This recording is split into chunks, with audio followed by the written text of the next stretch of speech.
So, seamlessly linking to another film is Aladdin, which is also a film you can see in cinemas. Drew, would you like to tell us about Aladdin? It also has music. Nailed it. And people. Whatever else Walt Disney was, proven or alleged, he was undeniably an artist, and cared about the films that his studio produced. The corporation that bears his name, though, is a different matter entirely. Long before its current cultural hegemony, Disney had shown itself to be perhaps the West's single greatest stifler of innovation and artistic expression, with its corporation-friendly, artist-antagonistic pursuit of ever more restrictive copyright legislation having an undeniably deleterious effect on art and culture. However, there have always been artists working within and under Disney's auspices, and the studio has continued to produce beloved animations, almost in spite of itself. Well, beloved that is, unless you are me, as I think Disney's crap. There are exactly 3 Disney films I like, with perhaps another 3 I have some fondness for. Why that in particular is a problem we will get to shortly. Disney long ago abdicated stewardship for the artistic integrity of its intellectual property, and its current kick of producing live-action remakes or reimaginings of its animated classics isn't much different from its behaviour for decades. Though I will say that, a general distaste for remakes aside, this current trend is much preferable to the interminable second and third-rate direct-to-video/DVD/streaming dreck with which the name Disney was sullied. Though, with not 1 but 2 streaming video services to fill now, I suspect we've not yet seen the back of those. So what's my point? Good question, and I'm kind of wondering myself. But it's probably to do with Aladdin. The second of 3 live-action adaptations Disney's putting out this year alone, after Tim Burton's woeful Dumbo earlier this year, and The Lion King, which will drop in just a couple of weeks. Now, Aladdin, see, is one of those 3 Disney animations I actually like, and having been largely let down already by an adaptation of one of the other 2, 2016's The Jungle Book, I was apprehensive, to say the least. If you've seen the animated Aladdin, then you know how this film goes, as, apart from fleshing out the character of Jasmine a little, this is largely identical to the original in the broad sweeps, with only the details being different. If you've not seen the original Aladdin, then it's a fairly classic tale of boy with monkey meets girl with tiger. Boy with monkey uses magical blue man to win heart of girl with tiger, and nasty man with parrot tries to ruin everything. And in the end, boy with monkey learns an important lesson about true self, with songs and elephants. A tale as old as time. Wrong adaptation, Scott. Oh, yes. All directed by Guy Ritchie? Straight into issues, I guess. The biggest issue I have with 2019's Aladdin is casting. And I suppose we should first address the elephant in the room. Or at least the magical blue fellow who turns a monkey into an elephant in the room. Will Smith really faced a thankless task as the genie. Not only was Robin Williams a beloved actor, his turn as the genie in the 1992 animation was similarly beloved and really quite iconic. So there was simply no way, no matter how good his performance, that he could ever escape the shadow of the late Williams. The revelation then is that while he's clearly no Robin Williams, and really he can't sing all that well, Will Smith is the best thing about the film, and by a margin. The film, which had been treading water until then, comes alive when the genie is introduced about halfway through, and Smith's charm and comic delivery, while not flawless, lifts everything around it. Elsewhere things are not so rosy. For all of the busy marketplaces in the royal court, Aladdin has 6 characters of any impact or importance. It should have had 7, but Gilbert Gottfried's Iago has become just a dumb bird, though fortunately Abu the monkey fares somewhat better. I've already mentioned Genie, so that leaves 4. The actors playing Aladdin and Jasmine, Mena Massoud and Naomi Scott, are both pretty, table stakes of course, and they can carry a tune, but they don't radiate charisma. They're fine, but no more. David Nagaban's Sultan is a bit of a damp squib. While the animated counterpart was a bumbling oaf, this version is there, I guess. I kept imagining him being played by Nadim Sawalha, and that seemed much better casting to my mind at least. But we come now to absolutely the biggest problem of the film, the villain. Jafar's a Grand Vizier, a term nigh on synonymous with cackling megalomaniac. The portrayal of such a character can even be over the top, a pantomime-like villain. Indeed, it's perhaps even preferable. Or maybe it calls for whoever the Iraqi equivalent of Charles Dance is. Marwan Kenzari's Jafar, however, is a complete non-entity. A milquetoast villain so insipid and unengaging that he threatens to derail the whole enterprise. On the whole, Aladdin is at best alright, though it does have its moments, and there were enough fun numbers or comic scenes sprinkled throughout, the Prince Ali set piece and the jam scene being the highlights, to keep it moving. And also, I've noticed how odd it is that I've described a jam scene, a film in terms of a jam scene, but it's a great scene with jam, so to keep it, it's got enough bits to keep it moving and ensure a passable level of entertainment. Had Will Smith not been in such good form, though, then this could have ended very differently. The big issue I have at the end is why?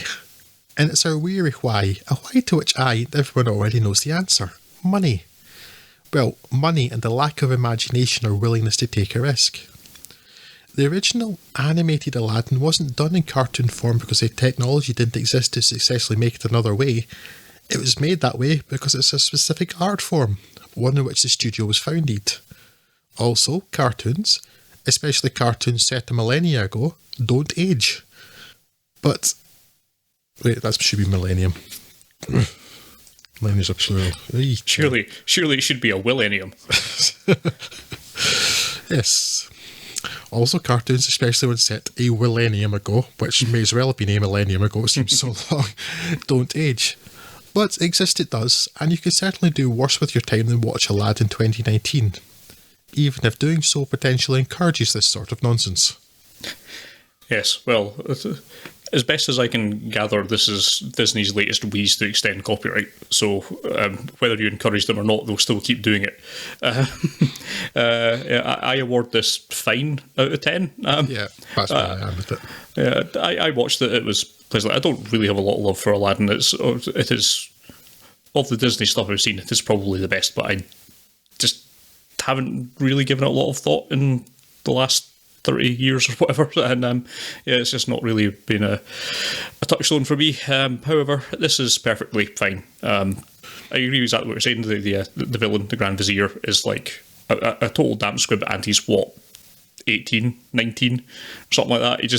He does not have the gravitas that is demanded of that kind of villainous role, and it's entertaining enough. Will Smith's good. I think he does as well as anyone could possibly do in that role, unless you took a radically different take on the genie, which would then make it a very different film. Indeed, you can't have a sad, sarcastic, depressed genie or anything like that. So he needs to have the same sort of energy that Robin Williams brought, and he kind of does as well as anyone can to emulate that while put his own spin on it, and it works better than you'd have anticipated from seeing the poster a while back that was roundly ridiculed on Twitter.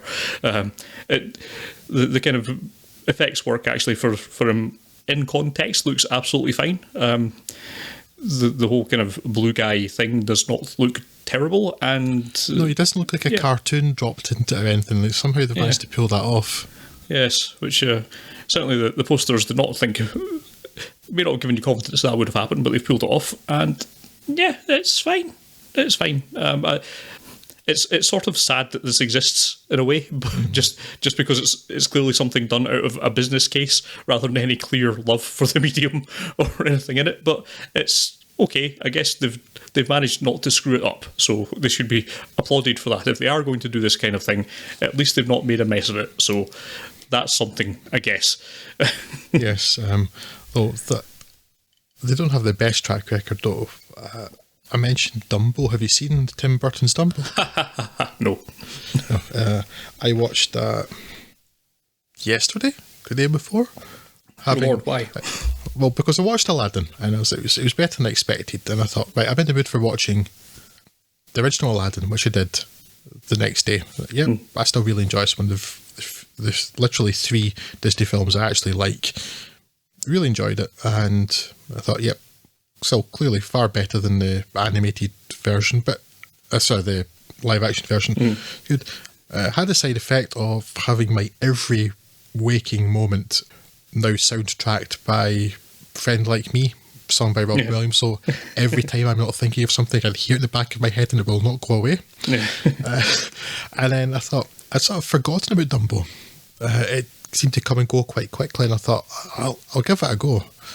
Now, as I've said, I'm not the biggest Disney fan, and it's a long time since I've seen Dumbo.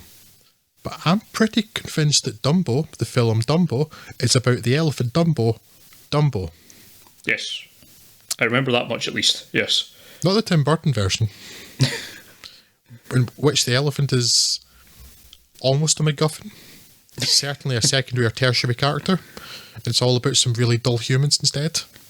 Oh, good. Yeah. So that was fun. That was a complete waste of my time. So thanks for that, Tim. So that's terrible. The Lion King, I don't like the animation to begin with, and it kind of looks like they're just trying to, from the few clips and screenshots I've seen of the Lion King, it kind of looks like they've tried to do almost a scene for scene remake, but it seemed to have taken any of the charm out of it. So, Beauty and the Beast was surprisingly good. Maybe because I didn't like the animation. That's why I found that one more rewarding. You liked that as well, though, Scott? Yes, yeah? I did, yes. But yeah, The Jungle Book, Christopher Walken's King Louis was kind of scary, which that character should be, and that worked quite well. Bill Murray's been on autopilot for 25 years, so much as I like him, it's not fantastic. But yeah, The Jungle Book, also pretty poor. I watched it at the time, I don't remember hating it, but I cannot remember a damn thing about it now. No.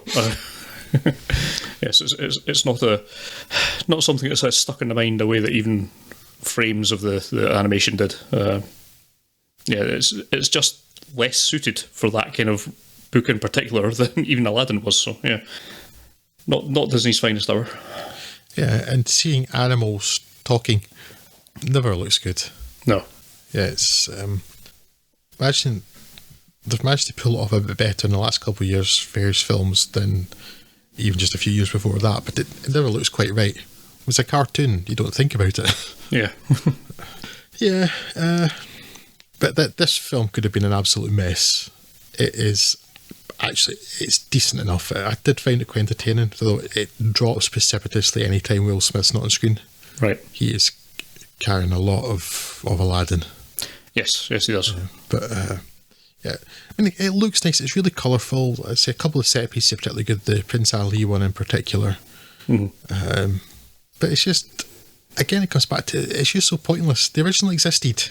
And is better. You didn't need to do this. Do something else. And if it is for a copyright extension thing, then that just makes me angry. That's beyond cynical. Welcome. Let me introduce you to Disney. Yes.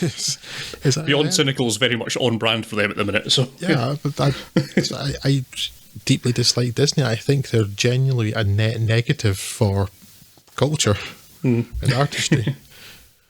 At least as a corporation, not necessarily all the products they've made or anything. But yeah. Anyway, I spend quite a lot of time whinging about Disney. Legitimately, but still, I imagine it could be a bit tiresome for anybody listening. So I think we should move on a bit to